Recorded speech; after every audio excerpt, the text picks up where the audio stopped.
Um, I'll give a very short introduction. I'm very aware that you mostly want to hear from Randy. There are two things I would like to point out about Randy, just as an introduction, everything he's going to say himself. One thing he said before the interview is two things are important. I do not want to know the question before, and it's important that the audience can play a very important role. And I really appreciate that. He didn't ask for a single question. I think he actually enjoys it. He might actually regret it, but for the moment, I like the start. The other thing I would like to point out about Randy, a lot of people who have been as accomplished as he has, or even people who have been less accomplished, sometimes kind of engage a lot in storytelling, and Randy is always very, very comfortable in saying, I do not know how I did this, and I very much appreciate it. So there's no kind of sense-making in retrospect, oh, I'm so super smart, but he's the first one who would tell you, I do not know how you achieved this, I got lucky, and I personally enjoy this enormously. So without further ado, Randy, maybe you can introduce yourself a little bit, what you do today, what you've done before. Yeah, I think the important things to know about me is I'm really a serial entrepreneur. I approach investing as an entrepreneur. I don't think like an investor. I certainly don't think like a banker. I build companies and I develop talent. That's what I do. The same thing as a CEO would do. I've done it in the past. I've run several companies. I ran LucasArts Entertainment, Crystal Dynamics. I helped get started TiVo, Web TV, Nest, a series of companies in the hardware services space. I started life as a lawyer. Actually, I started before that as a rock promoter. And I've had sort of a twisty career, which only makes sense in a rearview mirror. I never planned to be here today, and I have no idea what's next. So for those of you who have played Monkey Island, you can thank him afterwards, all right? So Randy, one thing I was curious, because it is an entrepreneurial innovation, you see so many ideas kind of popping up these days. What are kind of the type of ideas you're excited about these days? Yeah, I look for ideas that solve big problems. I don't necessarily look for ideas that make a lot of money. I mean, there are investors whose filter is, will this make a lot of money? And they can be very good investors. And that just doesn't interest me. I mean, if that wouldn't get me up in the morning. I look for people who share my values and are attacking problems that I think are worth attacking, things that I think can have positive and constructive impact. And so that's the sort of thing I look for. And what I see out there today is some new technologies and platforms that are allowing things to be done differently. You know, we're seeing a resurgence of artificial intelligence. We saw this 30 years ago. I will bet that artificial intelligence as a field is unlikely to succeed as an industry in and of itself, but I think it's going to permeate everything. And now that we have more data and more processing power, we're going to see it express itself in ambient environments that know what's going on for us in those environments. Broad communications in the cloud that's going to allow us to be able to access information in augmented reality, artificial reality. These are interesting things. What's going on in healthcare is particularly interesting. Immunology and the ability to get the body to actually defend itself against disease. Really fascinating stuff, moving very, very quickly. CRISPR, the ability to do genetic engineering very, very simply with great accuracy and at low expense. These are fascinating new technologies that I think will change the face of our culture and society over the next 20 years. You've just pointed to healthcare basically as one issue. Can you think of other kind of, so we always start our classes with what is a big problem you would like to solve? Beyond healthcare, where do you think can entrepreneurship, what are kind of big problems where entrepreneurship can make a big difference in solving problems? Well, when I look at what's going on the planet today, if I could solve education, if I could solve food and nutrition, and if I could solve healthcare, I would probably be able to make a lasting impact on the planet. And so these are areas that are very interesting. Obviously, climate change is interesting. It's difficult to invest in as a venture capitalist. We tried over the last 10 years, and I would say with very mixed results. We learned a lot from that. But that doesn't mean we shouldn't continue to try to invest in innovations that will at least allow for adaptation to climate change, which looks like it's inevitable. So these are the four areas to me that stand out as primary in terms of how we can make a contribution to society and to the planet. So you're basically a player in one of the regions which is obviously extremely well known for entrepreneurship, in particular technology entrepreneurship. INSEAD is placed in a very, very different part of the world, right? We are in Singapore, in Abu Dhabi, and here in Fontainebleau. I wonder what you think about kind of, given that Silicon Valley is so prevalent in entrepreneurship these days, what do you think about, yeah, so to speak, the potential of entrepreneur outside of that region or outside of that bubble, if you want to put a certain spin on it? Inventiveness and innovation occurs wherever there are smart people, which means it occurs everywhere. Entrepreneurship is a best practice. It's a profession. And I believe the best practice of entrepreneurship on the planet today is in Silicon Valley. There's no reason why it should be in the long term. I just think it is. And I think it is in large part because that's where the practice really began in earnest in the United States and has had 70 years of history in terms of reinforcing a culture that is very dynamic, very fast-moving, very attractive to the best and brightest on the planet. I think it's the velocity of ideas that makes Silicon Valley interesting, not venture capital, not the infrastructure, not the foosball tables, not the free lunches. What makes it interesting is ideas move quickly through Silicon Valley. They morph and refine themselves very, very quickly. And as I travel around the world over the last 20 years talking about entrepreneurship, I've noticed a couple of things. One is that the base practice of entrepreneurship on a global level has risen very rapidly. The gap between the best practice in Silicon Valley and the best practice in name your place on the planet is actually shrunk a great deal. And the reason, I think, is information and best practices are shared on the internet very quickly. People can learn how to pitch, how to think about a deal, how to lay out a strategy. They can learn about the competition. So the best practices are converging. But what still distinguishes Silicon Valley is the speed of ideas. And the fact that you're able to sort of walk into a meeting on, a brunch on Sunday in San Francisco, throw out some crazy idea to 3 people, have all 3 people talking about that on Monday, one of them taking that idea to another person at lunch on Tuesday. That idea becomes something different on Wednesday, and on Thursday it's funded. And now a lot of that's frivolous, but a lot of it's pretty powerful. And I think that's what makes it an interesting place. From an entrepreneur's perspective or from a manager's perspective, so you have been very reflective about, you have written a book, Getting to Plan B, right? How you can actually foster kind of innovative ideas. Can you talk a little bit about this? So you've just outlined how these ideas happen, but from an entrepreneur's or manager's perspective, how can I actually push these ideas? How can I bring them forward? How can I transform an idea into a business or a social venture? Yeah, in Getting to Plan B, which is the second book I wrote, I wrote that with Professor John Mullins from the London School of Business. No, don't mention that. No, a second-tier organization to INSEAD. What was interesting about that is John Mullins was at Stanford. You were at Stanford. He was at Stanford on a sabbatical. It was introduced to me, and he had this idea of being able to track business plans to business success. So he wanted to be able to correlate business plans to business success. And his thesis was that good business plans led to good businesses. And after a brief discussion over lunch in my office, I disagreed with him completely.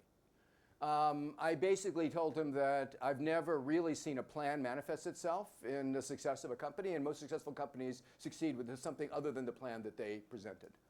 And to his credit, rather than simply walking out and writing the book the way he wanted to write it, he started a dialogue with me. I'd say a debate that became a dialogue, that became a collaboration, became Getting to Plan B.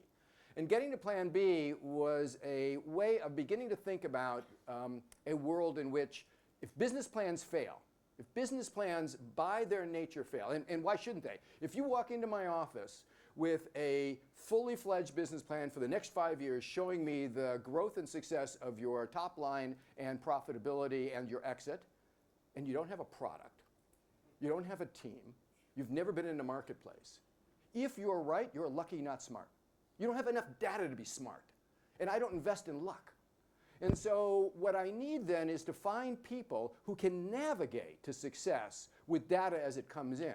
And Getting to Plan B is a process of using a dashboarding methodology for tracking the critical assumptions, the leaps of faith that cannot be demonstrated today in your business, tracking them rigorously, efficiently, and quickly to arrive at an empirical business model. And so there is a methodology, a simple process of identifying the key assumptions in your business, tracking and measuring those, coming up with the right experiments, sort of a quasi-scientific method for building a business, and thereby in discovering your success over time. Now, that requires a particular attitude towards building a business, which means you have to have a sense of what direction you're moving in, but no clear path. And you have to be open to pivoting and changing along the way as new information comes in. In this method, there is no failure until you stop iterating. So to get a bad result in a scientific process is not failure. It is information. And in the venture business in general, the assumption has always been, well, if you've built a plan and you come to me and the results are different than the plan, you're failing. In my process, that's not the case. We're actually stumbling towards success together. And that requires a particular relationship with the board of directors and the investors, and a particular mindset by the entrepreneurs. So you've just actually referred to kind of the role of the board of directors. You're currently sitting on 10 boards, so you're a little bit in the role more of kind of coaching the entrepreneur. How do you feel, from the perspective of a board member, how do you coach entrepreneurs in this process? Well, first you have to select them. I mean, it's like recruiting in any of your organizations. I don't just work with any entrepreneur. As I said, the fact that somebody's going to make money in and of itself doesn't make them attractive to me. It may mean I'm going to have a discussion with them, but in and of itself, it's not attractive. So I need to solve a big problem. I also need an interesting person whose values I share. Meaning, this is a person that I'm going to be able to have an intimate relationship with over the course of the next 4 to 8 years as I partner with them, not invest, partner with them to bring all of my experience, network, and ability to help them be successful. That's a social contract I make with my entrepreneurs. I am not there to make the business successful over their dead body. There's a lot said about venture capitalists sort of investing in companies and preying upon entrepreneurs, throwing them out of their companies, and then running these companies to success. I'll tell you, the two biggest risks I take in investing are the day I invest and the day I have to change the CEO. I loathe changing the CEO. And so I will run through a process where I try to develop the CEO, where I try to fortify the CEO with the right team, where I try to find the right role for the CEO in the organization if it's not actually being the operating leader. And only when all else fails will I coach that person out of the room. But you have to have a trusted, confident, and I would say close relationship with your entrepreneur if they're going to trust you with their fate. So one thing when we think of entrepreneurial innovation, we tend to think of kind of new ventures, right? But it is actually broader, right? And you're to a certain degree involved kind of with larger corporations, partially because these corporations have acquired companies you have invested in. If you think about the allocation of entrepreneurial innovation, can you kind of compare what are new business ventures for, what are established corporations for, right? A lot of you are actually working in corporations currently, not necessarily in a startup. Can you compare the two a little bit? Or? Yeah, and getting to Plan B, actually, when John and I wrote that book, it was important for us to extend the Plan B methodology beyond what we think about as the Silicon Valley startup, to include profit and nonprofit companies, large companies, small companies, on a global basis. And most of the case studies are global companies.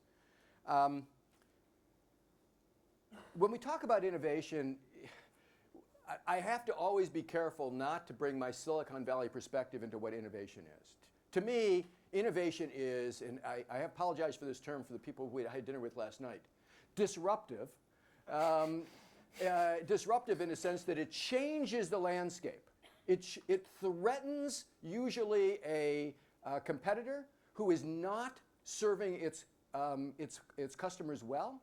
And it changes the game, and we usually like to use the tenfold analogy in my business, which is if I don't find a tenfold improvement in technology, in customer satisfaction, in cost, it's probably not disruptive enough to invest in from our standpoint.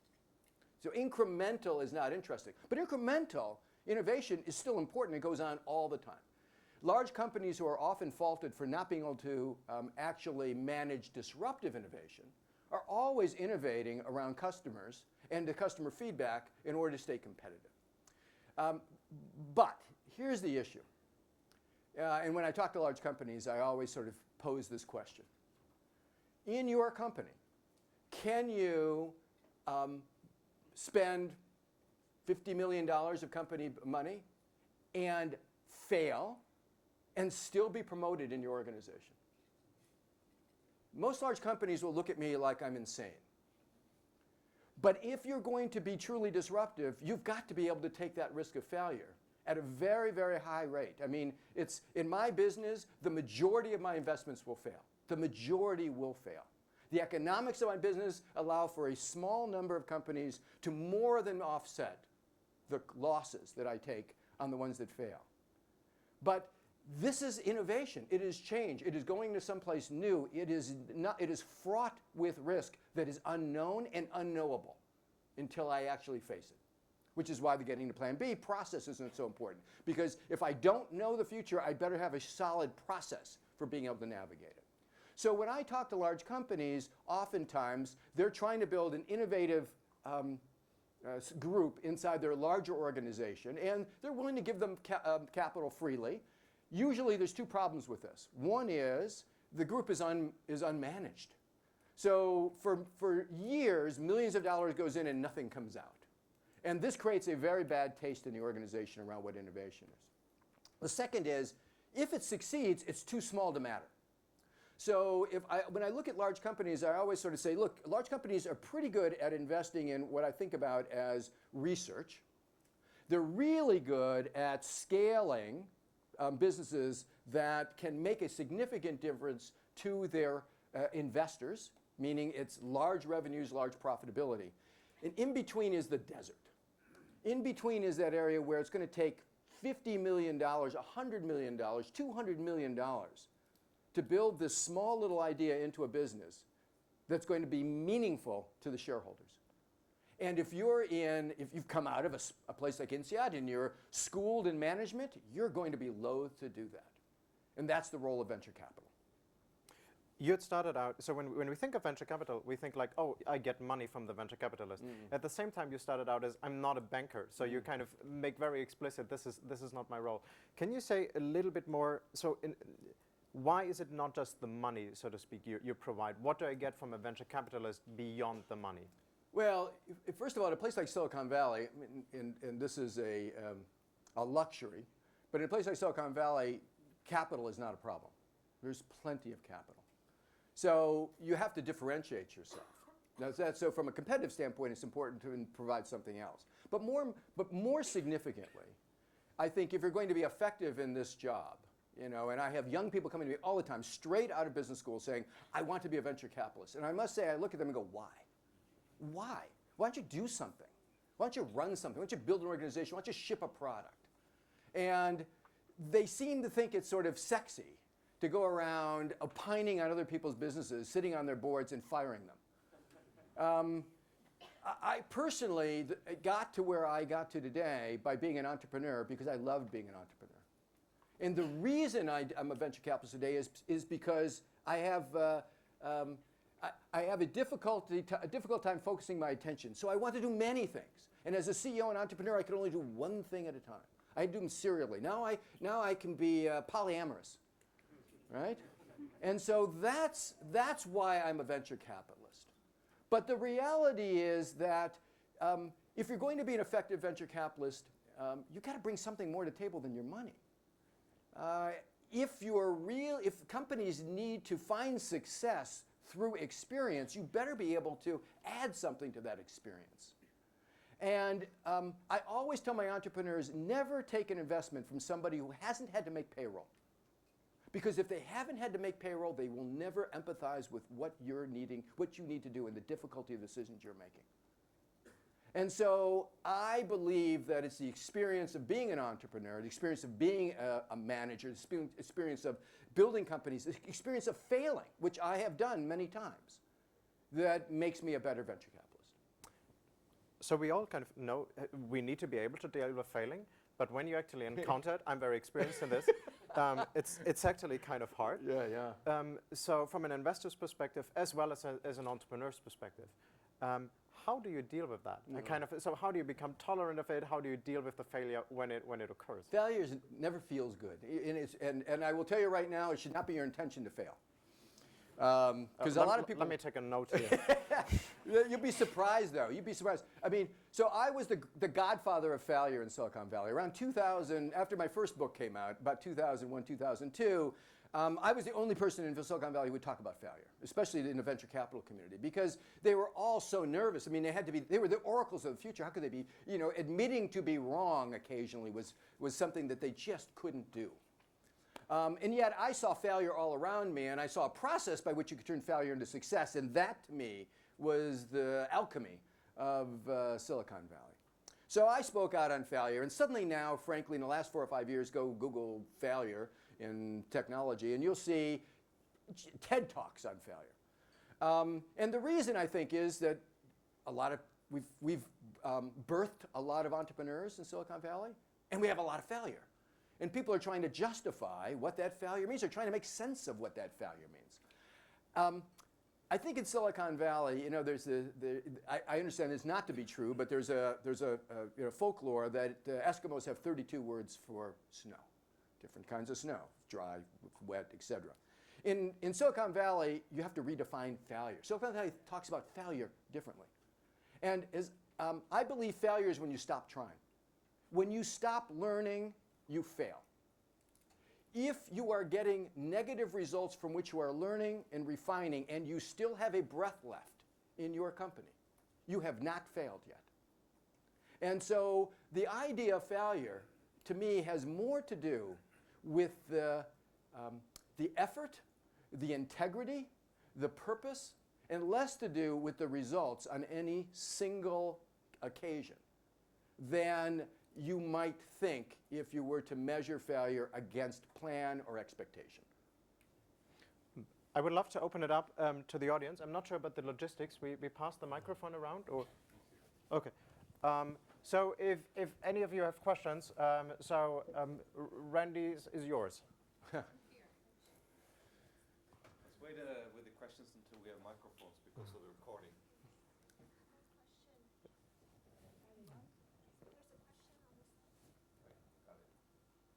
Nishant. The phone microphones are on. Sorry, When we talk about glassing, got it.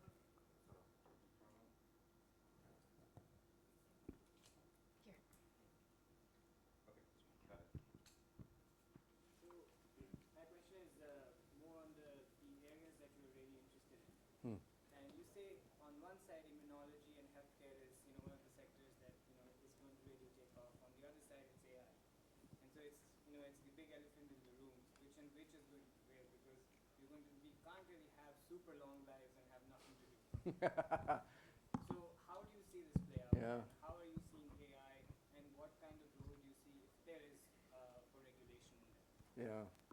Yeah. So you raised a question. I actually have a podcast on this. If you go to the Kleiner Perkins website, I do a series of podcasts. And I did one with two friends of mine, John Markoff from the New York Times and Jerry Kaplan, who is from Stanford and also a serial entrepreneur. And both of them had recently written books on robotics.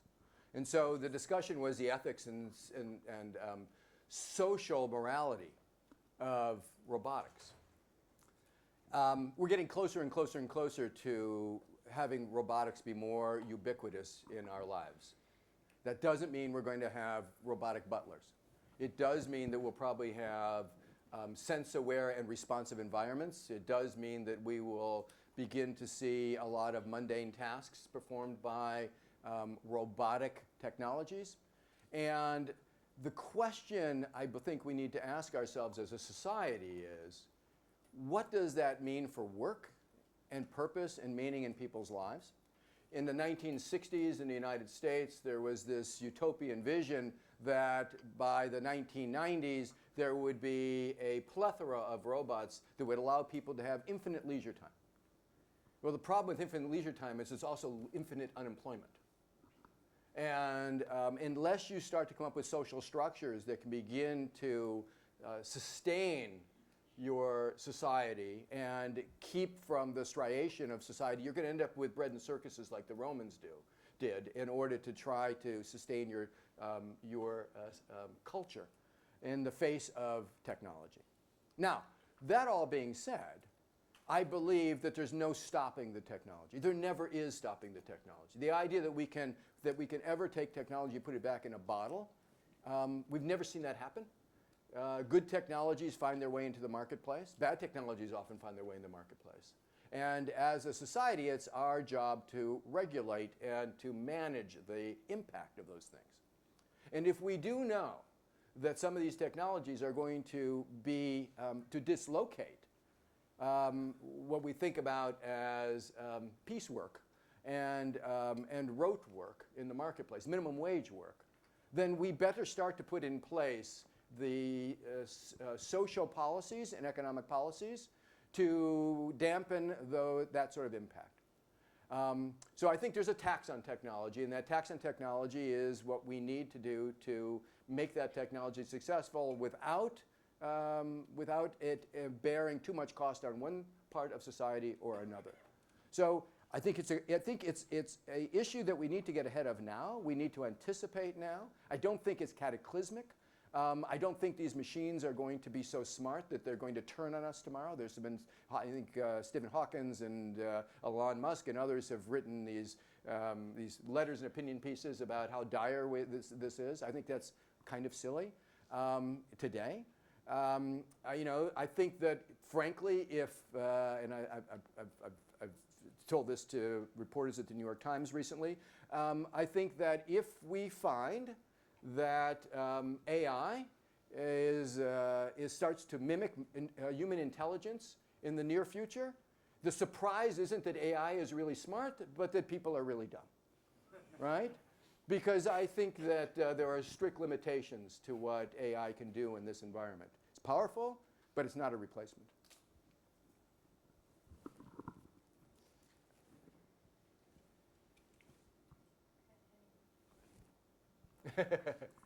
Yeah. Should I go?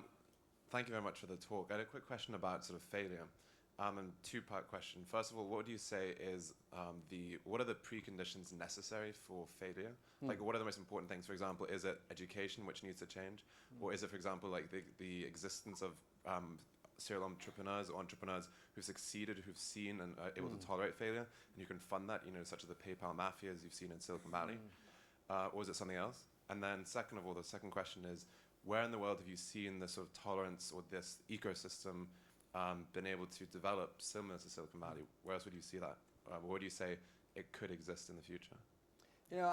When I look at the attempts to recreate Silicon Valley out there in the world today, I always tell people that they're going to be able to judge whether or not they've actually built a center of entrepreneurial excellence by determining how many generations of entrepreneurs are reinvesting themselves in the next generation. Silicon Valley is a fascinating place from this regard because you can walk into an office like ours and in some little dark corner, there'll be some young woman who's dressed in trainers and sweatpants, and she's pleading her case to some 60-year-old guy across the table in blue jeans and Birkenstocks. And the guy across the table is a billionaire. Why is he in the room? Is he in the room to make more money? No. He's in the room because he wants to be relevant to the future, because he has had his success and wants to reinvest in those people who are going to make a difference and wants to be attached to those people and those ideas in order to continue to be relevant. He does not need any more money.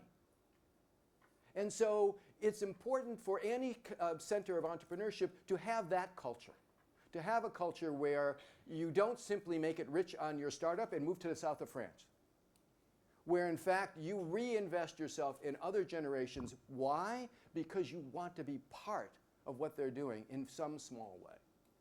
So I think that when you look at failure, you do need people who have been through it in order to put it in context.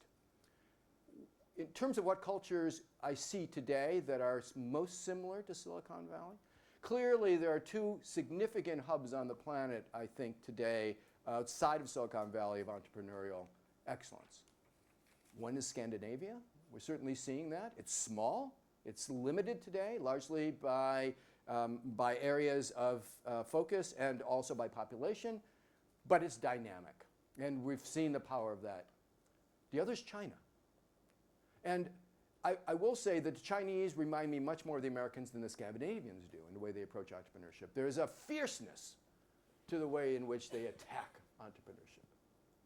But there is a difference.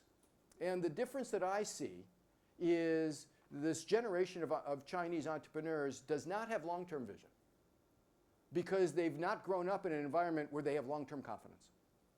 They have a sense of taking their success today rather than building for the future. In the US, you'll see, look, Uber's not public. It's been in business 6, 7 years. It has a view of changing transportation logistics on a global basis. It is not a short-term view. Zuckerberg could have sold his company in Facebook in 3 years to Yahoo for $1 billion. He didn't. Now he's worth 10 times that. So that's because they had confidence that they could continue to pull together the resources and be in a predictable environment, as predictable as the marketplace can be, for success. And I think the Chinese haven't yet experienced that level of confidence. But in terms of their aggressive approach to entrepreneurship, it's very, very similar to what I see in Silicon Valley. Yes. Firstly, thank you for the good words about Scandinavia. Oh, where are you from? No, but my question is a little bit for the future. What's your take on driverless cars?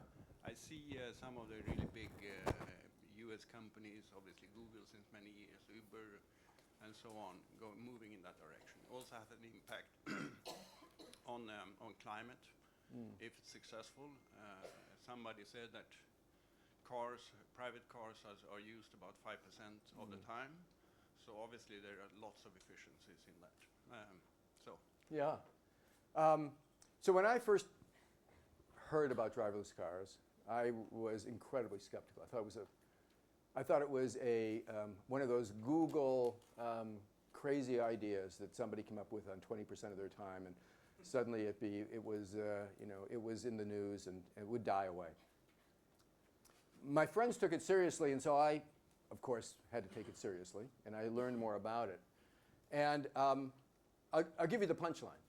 I believe driverless cars are probably going to dominate urban transportation on a global level within the next 20 to 25 years. Dominate. And there's good reasons for that. First of all, frankly, they're safer than human beings. Now, it's very hard for us to accept that. It's a mindset change. But if you look statistically at the miles put on, even in the early technologies, against similar miles put on by human beings, they're going to be safer. They're also going to be more efficient. And they're going to be more efficient because I can run them back to back to back in bumper to bumper traffic and keep it moving like a train versus the start and stop that we're seeing in congested areas like San Francisco today. Thirdly, I think that as we see an aging population, particularly in a place like the US, Japan, mobility is a big issue. And how do you keep a suburban population mobile as they age? Driverless cars. The technology is getting there very rapidly. Now, it raises really interesting issues. So the really interesting issue to me is not whether driverless cars will be successful or not. They will be. What's interesting to me is how will you determine the morality and ethics of a driverless car? When the ball rolls in front of the car and the little girl is running from the corner, and in front is an older gentleman walking his dog, and the car has to decide who to hit. Who makes that decision? Who wrote that software? What's that algorithm look like? You know, the interesting question we face in society is the first time a driverless car intentionally kills somebody. Because they will intentionally kill somebody in order to save somebody else. And so that ethical and moral issue is going to be a fascinating issue as we begin to rely more on artificial intelligence and less on human intelligence in making those decisions.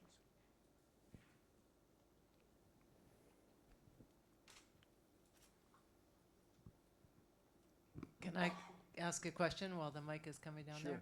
there? I'm way back here. So, hey. My question is about social entrepreneurship versus entrepreneurship. If you believe in it, if it's possible to have such a thing as a social entrepreneur. So I've based in Africa for the last 15 years, and there's a lot of interest in Africa to bring the experience from Silicon Valley and also impact investors, venture capital, and so forth. But there's such a disconnect, I think, between the culture of entrepreneurship from Silicon Valley and the applicability of the CEOs that you've been fastening. So I'm curious to see if you've tackled that problem. I see it as a potential opportunity, a huge area for growth, and I'd add it to the list of the 4 problems you stated earlier. Well, it's a great question. A month ago, I spoke at the Skoll Forum on social entrepreneurship. I've actually, so after I wrote my first book, which was about what I believed was the failure of the first boom in Silicon Valley, I wrote it actually while the boom was going on. The book came out called The Monk and the Riddle right at the time that the boom collapsed. I had stopped doing all for-profit investing at that point because I had sort of given up on the character of entrepreneurship that I was seeing in the Valley, and I did only social entrepreneurship. I did global giving, where I was the virtual CEO. I did another company called Mighty Light, which we ended up, it was the first solar lantern that we actually sold to an Indian company ultimately. And I will tell you, it was the most humbling experience of my life. Social entrepreneurship is so much harder than for-profit entrepreneurship. You cannot simply take the best practices from for-profit entrepreneurship and just apply them wholesale to social entrepreneurship. Social entrepreneurship does not have access to the infrastructure and resources. It doesn't have a marketplace for investment. It doesn't have even a methodology for determining what returns look like. And so there's been this hybrid built in. When we did global giving, we tried to build it first and foremost as a for-profit business in order to create an environment where we didn't have to constantly seek new funding, where we could be a perpetual institution, and where we could pay our people at something close to market rate. It was almost impossible for us to persuade anybody to give us money on that basis, and we actually built a hybrid for-profit, not-for-profit, and it ultimately folded all into the not-for-profit because we could not finance it as a double bottom line company. As entrepreneurship becomes more global and more accessible around the planet, I think that the same tools are becoming more accessible to social entrepreneurs. But I think social entrepreneurs have to be careful in how they apply those things. I think for social entrepreneurs to believe that they simply have to cover the playbook of a for-profit entrepreneur in order to succeed is a mistake. But I also think it's very, very important. I can remember 15 years ago, I did a speaking tour in India. And I was introduced at the ITs and a variety of other groups to meet their incubators and their best for-profit entrepreneurs. And that was 15 years ago, so yeah, I have to apologize for stale information. But at the time, frankly, they weren't that impressive. They were very iterative. When I got to meet the social entrepreneurs, who were largely women, because the women there were just not the same opportunities in the for-profit world for them, they were spectacular. There was no comparison to the way in which they were thinking innovatively and scrapping together resources in order to succeed. And I walked away humbled from that. So I don't know if I can give you much encouragement other than the fact that I do think there are many lessons to be learned, but there are many things to be figured out de novo in the field of social entrepreneurship. Allow me one follow-up question on this. Yeah. So we have the CEO of Patients Like Me here this afternoon, and so we see more and more of these kind of hybrid companies, or kind of companies who think of Duolingo, who kind of say like, this is a for-profit company, but there's kind of a social mission to it. Do you feel like having a social mission becomes more important for for-profit companies? Well, so yeah, let's parse that a second. Duolingo, by the way, is one of our investments. Let's parse that for a second.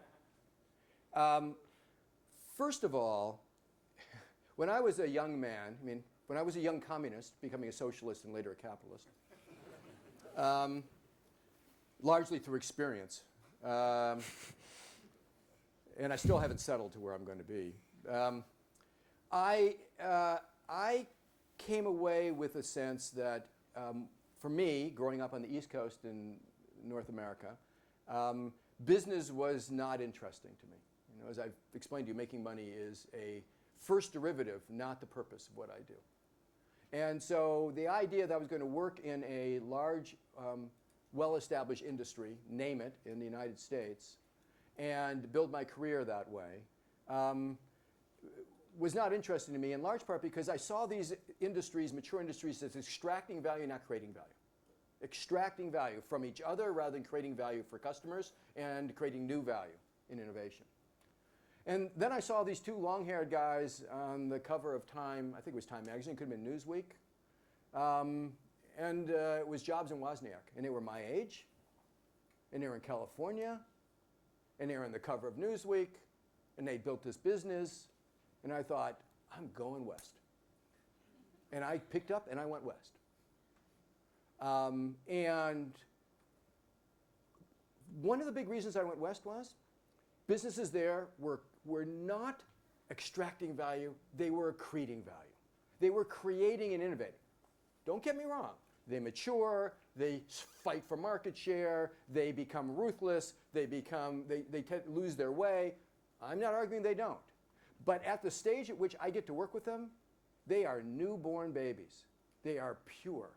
And we get to aim them at a sense of purpose and mission. When I started, I told you how I invest. I look for purpose first.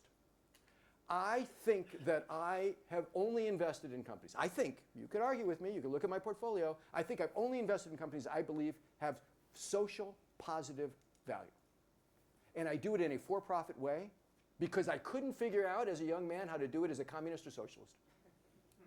And so I use the tools of business to try to make a difference. They're in front of us. It's the world we live in. It's the air we breathe.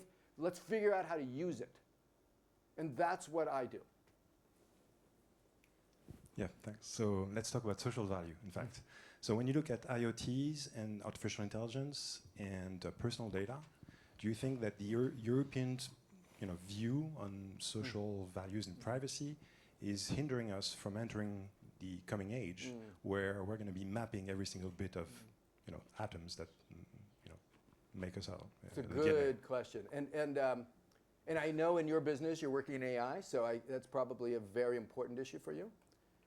I will tell you, looking at it from Silicon Valley's perspective, being an old hippie and having grown up in the 60s and having lived through Nixon, I'm terrified of loss of privacy. And I look to the Europeans to defend me because the Americans are not. I think the Europeans are doing a much better job of trying to protect the rights of individuals as we navigate the complexity of data and information. And what shocks me most is, when in 1984 we believed that Big Brother was suddenly going to get all this information and data on us and that we would be the victims. And little did we know that we were going to create a generation that simply gave them the data. That they didn't have to take it from us. And I look at this generation and I marvel at their naivete. I marvel at their security and confidence that we have given them as a generation to share this information. And I marvel and am amused when I see them protest the sharing of information in emergency situations with the US government and still give this information freely to Yahoo, Google, Apple, people for whom I have no idea what they're going to do with that data, that is not protected, and there is no due process. And so, given my life experience, I find this terrifying. And I think the Europeans have a much better sense of how to navigate this. And if it slows down innovation in terms of being able to gather big data in order to be able to, with precision, pinpoint what I'm thinking every day, every second, which we're getting close to, then I applaud it. So I'd like to talk. Yeah, hi. For companies or startups that are based in Europe or other parts in the world, do you think it's fruitless to try to raise money in the States because VCs want to be close to their companies, or do you think it's worth trying? There's always somebody. Look, there's what? Last count, I think close to 1,000 venture capitalists practicing just in Sand Hill Road in Northern California. That's venture capital firms, I think there's 4,000 or 5,000 venture capitalists. So there's always somebody. But the top tier, by and large, tend to invest abroad only in later stage businesses where there's some sense of an operating team and a direction and strategy that can be invested in more like a growth investor than a venture investor. You know, people accuse me of being a risk taker. I only look for ways to mitigate risk. And one of the ways I mitigate risk is to be on top of the investment, to be close to the people. And so I do not invest outside of the Bay Area. If I can't drive there, I don't put money in. Because if I can't drive there, I can't be with the team. I can't help to recruit. I can't help to run strategy. I can't help to bring in partners. I can't expose my network. I can't add the value that changes the odds in my favor on the project. Rachel? You made a brief comment earlier about the gender disparity in for-profit entrepreneurship, and I come from Silicon Valley, so I've seen it firsthand myself. From your perspective, what do you think it'll take to disrupt this male-dominated culture in a place like Silicon Valley, or even as we see these entrepreneurship cultures emerge in other parts of the world, to be more open for women to be a greater part of it? I think it's a particularly big problem in Silicon Valley today, and it's not just with women. The gender gap gets most of the attention because I think the women have been better organized, they're more vocal, they're more present in Silicon Valley. But this is a problem with race, ethnicity, this is a problem with age. This is not simply a problem of gender. And the reason I think it's particularly important in Silicon Valley is if the future frameworks for social interaction, like Facebooks of the world, or communication, like Apple or Twitter, are being defined by young white men of privilege sitting in offices in San Francisco, how representative are they of the needs of others and the needs of the planet?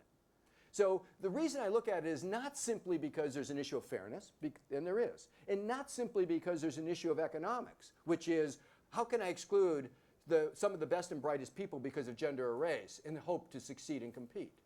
I actually believe that there is something even more important about Silicon Valley being inclusive. And that is we need to represent these points of view in our products because our products are not simply pieces of technology.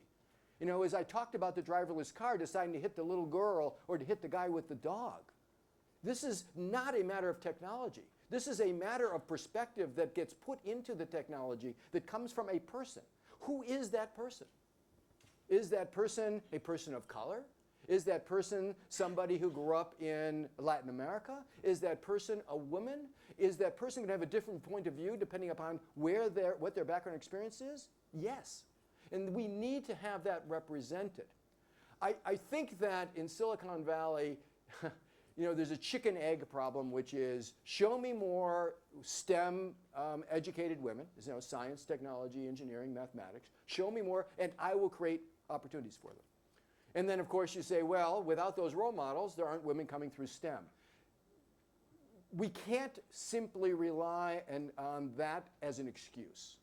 We've got to be much more aggressive. And the way I do it in my companies is rather than rely on the statistical candidate pool, which is always going to be largely white male, I ask to see more candidates of gender, race, and ethnicity, and age diversity.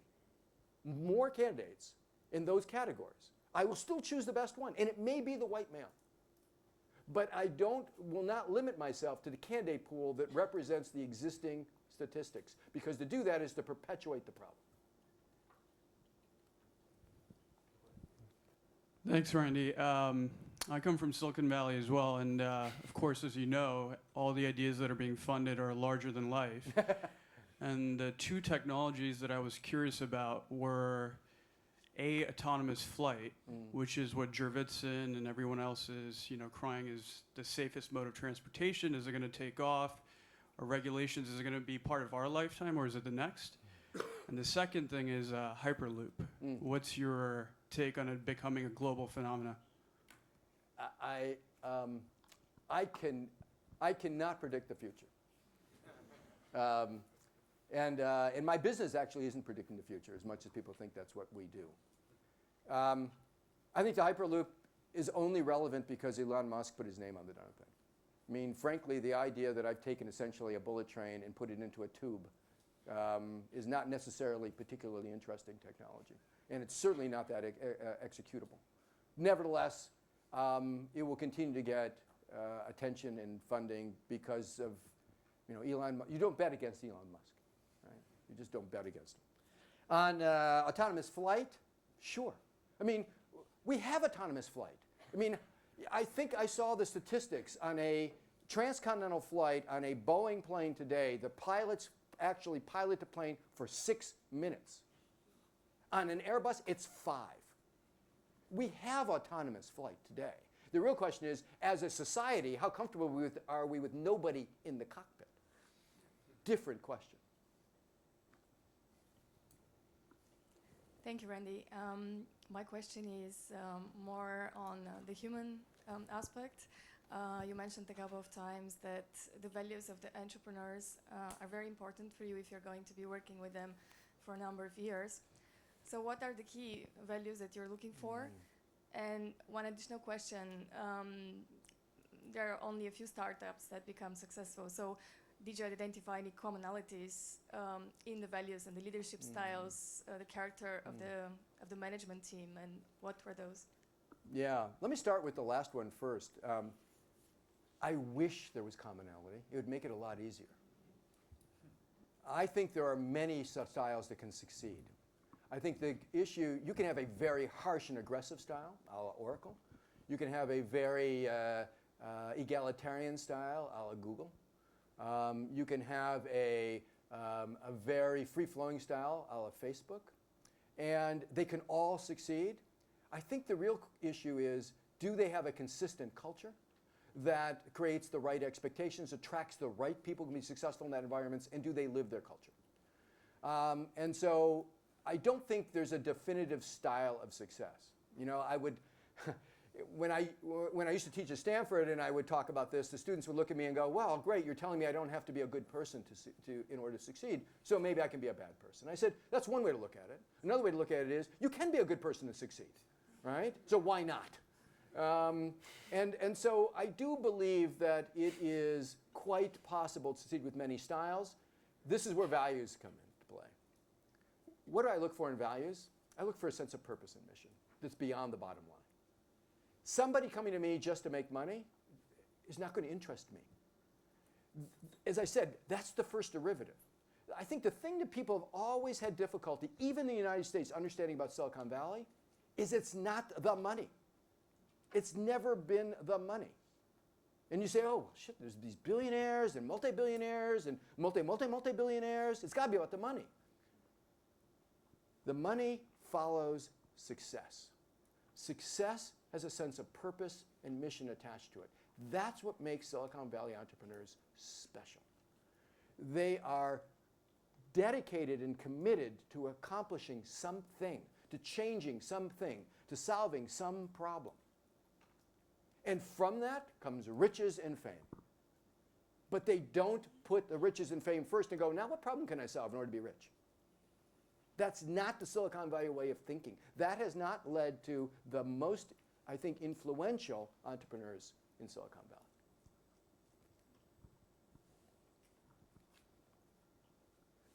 Hi, Randy. My name is Tom. I'm an MBA over here. Now, we're at INSEAD, which has an excellent MBA program, in many ways exceptional, but the keyword over here is MBA. Silicon Valley seems to have some sort of a disillusionment with MBAs, and I'm very curious what your take on this is, because I'm planning to start a company after an MBA. I know there's a bunch of us over here in this room who have the same idea. And yeah, so I'm curious about your take on the whole topic, and also what's your advice for us on how we can navigate this mindset? Well, the good news is having an MBA does not disqualify you from being an entrepreneur. You do have something to overcome, but it doesn't disqualify you. I wrote a piece recently for the Harvard Business Review, a couple of years ago, on a new definition of management coming from the creative perspective of Silicon Valley. And it was called minimally invasive management. I actually debated this last year with the dean of the Harvard Business School, who didn't like the idea very much because he believes he trains leaders. He trains the boss. And I took the position that management was there as a servant to the people doing the work. They weren't the most important people in the organization. They were there to remove obstacles. They were there to set priorities. They were there to hold people accountable. But they were there, they were of service in the organization. And I think the idea that the traditional management, the business schools have about management, I'm going to use Harvard as an example because I had such a fierce fight with the dean, is this idea that came from a hierarchical structure of organization, where people were the means of production, and you needed to build a process by which those people could be managed and productivity could be ensured. We now live in a world where people are the means of creation, not the means of production. And as a result, we need a different methodology for how we manage in those situations. We need management. You know, I tell people, so it's a common fallacy in Silicon Valley for a young entrepreneur to believe that they can have a completely flat organization as it scales, and they don't need any management. Management is evil. And what I'll usually say to them is, are you having problems establishing priorities in your organization? Are there conflicts between people or groups in your organization? Are you having difficulty communicating in your organization? Is your organization slowing down its productivity? And when at a certain scale, they'll come back and say yes to most, if not all of those things. Then I say, then you need management. But how you integrate that management and the role of management matters. And I think this, you can read the article, I think the notion of a minimally invasive management style and structure in a creative organization is an approach that makes sense.